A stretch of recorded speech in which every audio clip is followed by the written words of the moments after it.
দেখছেন আবার এই যে দু তিন দিন পরে যে পয়লা জানুয়ারি মাসের তাকে বলা হচ্ছে হ্যাপি নিউ ইয়ার। আর জানা নাই হ্যাপি নিউ ইয়ার তাকে বলে?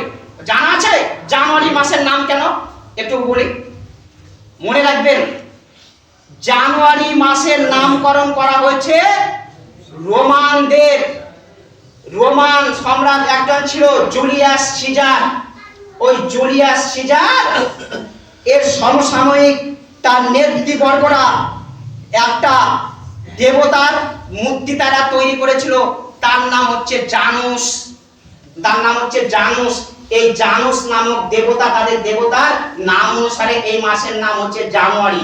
ওই জানুস নামক দেবতাটা কেমন, যে ওই দেবতার দুটো মাথা, সামনের দিকে একটা মুখ একটা মাথা, পেছনের দিকে একটা মুখ একটা মাথা।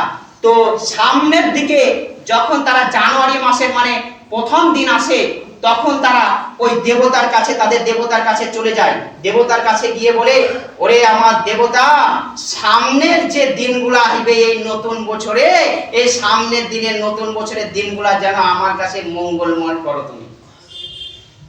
অনুরূপভাবে পেছনে যখন আবার চলে যেয়ে বলে, পেছনে যে দিনগুলো আমার জন্য বিপদ হয়েছে এই দিন যেন আর না আসে।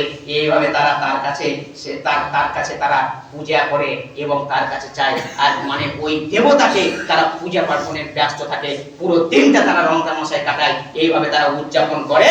আর মুসলমানের ছেলে মেয়ে একে অপরকে বলে হ্যাপি নিউ ইয়ার। কি মঙ্গল আছে এই হ্যাপি নিউ ইয়ারে? যুবক, কি মঙ্গল আছে এই হ্যাপি নিউ ইয়ার? 31 নাইটে বিভিন্ন রকম ভাবে বড় বড় ডিজে বাজিয়ে চলছে, প্রত্যেকদিন রাত্রে শোনা যাচ্ছে, এখন শুরু হয়ে গেছে। এই জানুয়ারি মাস এলো মানে আমাদের যুবকদের অত্যাচারকে বেড়ে যাবে।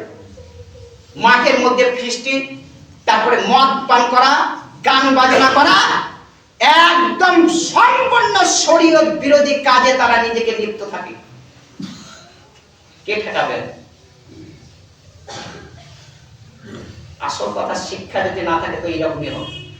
যুবক শোনো, তুমি হ্যাপি নিউ ইয়ার বলাতে বন্ধ করো, এগুলাকে তুমি বন্ধ করো। হ্যাপি নিউ ইয়ার বলা তুমি বন্ধ করো, ইহুদি খ্রিস্টানের নীতিকে তুমি অবলম্বন করা বন্ধ করো। তুমি সম্পূর্ণ যদি তুমি হ্যাপি নিউ ইয়ার পালন করছো মানে ইহুদি খ্রিস্টানদের নীতিটা অবলম্বন করছো। তুমি ইহুদি খ্রিস্টানকে মেনে নিয়েছো, তাদের নীতিকে মেনে নিয়েছো, তাদের কাজকর্মকে মেনে নিয়েছো, তাদের নীতিকে মেনে নিয়েছো, তাদের কাজকর্মকে মেনে নিয়েছো। তোমার যারা আছে, রাসূল সাল্লাল্লাহু আলাইহি ওয়াসাল্লাম বলেছেন, মান তাসাব্বাহা বিকওমিন ফাহুয়া মিনহুম। যদি কোনো ব্যক্তি, যদি কোনো মানুষ হিন্দু খ্রিস্টান ইহুদিদের মতো নিজেকে অবলম্বন করেন,